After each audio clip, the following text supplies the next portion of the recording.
à tous dans Bonjour Québec et on prend la direction du Grand Nord du Québec et de la région du Nunavik avec Isabelle. Bonjour Isabelle. Ulukut. Ulukut, ça veut dire évidemment... Ça veut dire bonjour en Inuktitut, la langue des Inuits. Alors, est-ce que tu peux nous présenter justement cette région? On en tremble déjà de plaisir, surtout quand tu nous parles le dialecte local. Oui, en fait, le Nunavik, c'est nul autre que le Grand Nord du Québec dont rêvent plusieurs d'entre vous. C'est la région la plus nordique du Québec, un territoire immense qui représente le tiers nord et qui fait la taille de la France, oui, avec seulement 15 000 habitants, pratiquement tous des Inuits, qui habitent dans 14 petits villages le long des côtes. Donc, un endroit gigantesque avec une diversité de nature.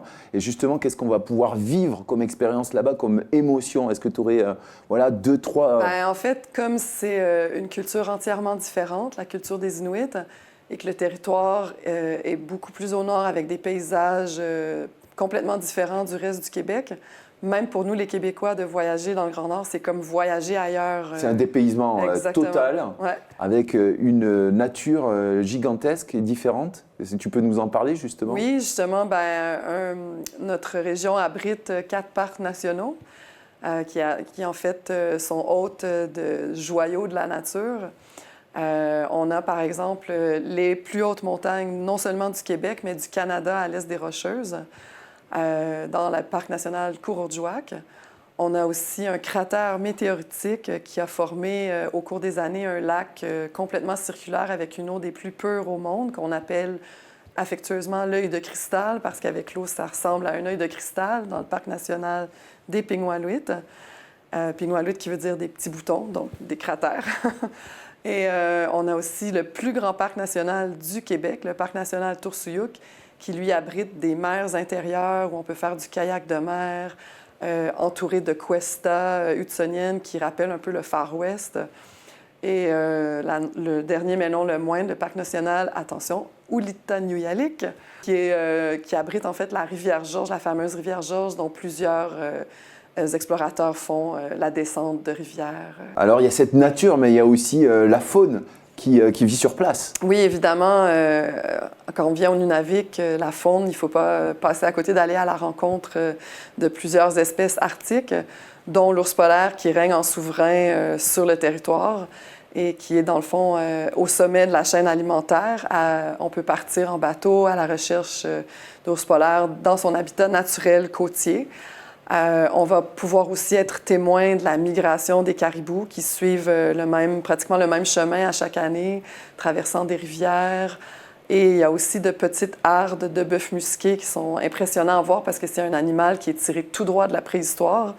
Il était auprès des mammouths, donc c'est quelque chose qu'on peut... Et ça, c'est incroyable à voir. Et il y a aussi évidemment plusieurs espèces marines, de phoques, de baleines, plusieurs oiseaux migrateurs et oiseaux de proie qu'on peut observer au Nunavik, des loups arctiques. Et tout cela va être imprégné par la culture inuite. Oui, exactement, parce qu'on va partir, que l'on soit dans les parcs nationaux ou qu'on aille à la recherche de la faune, on va partir avec des guides inuits parce que c'est eux, dans le fond, les gardiens de cette nature grandiose et c'est eux qui savent, qui connaissent le mieux le territoire pour pouvoir nous amener et trouver les animaux. Et si on vient, par exemple, l'hiver, on va pouvoir vraiment expérimenter leur culture comme dans le temps où ils étaient nomades, donc partir sur la banquise, construire un igloo dans lequel on pourra dormir sous les aurores boréales et revenir en traîneau à chien, donc un traîneau tiré en éventail par des chiens Donc l'hiver, c'est une période vraiment intéressante pour aller dans le Grand Nord, mais est-ce qu'il y a d'autres périodes dans l'année que tu nous conseilles? Oui, évidemment. L'été, pour la faune, c'est très bien parce qu'on peut partir à la recherche de la faune en bateau, donc l'été en juillet et août. Et on peut étirer jusqu'en septembre là, pour voir les couleurs qui s'enflamment sur la toundra et les aurores boréales aussi, alors que la nuit se fait plus présente jusqu'au mois de mars, autour du solstice d'hiver. Et pour ce qui est des activités hivernales, évidemment, l'hiver, c'est déjà l'hiver chez nous. Là. On est en novembre et ça va être l'hiver jusqu'à fin avril, peut-être même début mai. Mais on vous conseille de venir en mars-avril quand la température est un peu plus clémente, pour pouvoir bien en profiter avec des journées un peu plus longues aussi. Et comment se traduit le tourisme responsable sur place?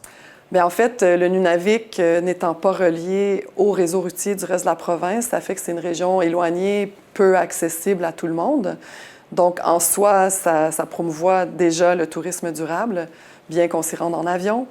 Mais aussi, c'est que ça permet aux gens de la place, les Inuits, de pratiquer leur culture, de gagner leur pain, en fait, en pratiquant leurs activités traditionnelles pour le bonheur des touristes avec qui ils adorent partager leurs traditions et leur savoir-faire. Alors, moi, j'ai envie de connaître cette immensité là, et cette culture. Je peux venir avec toi?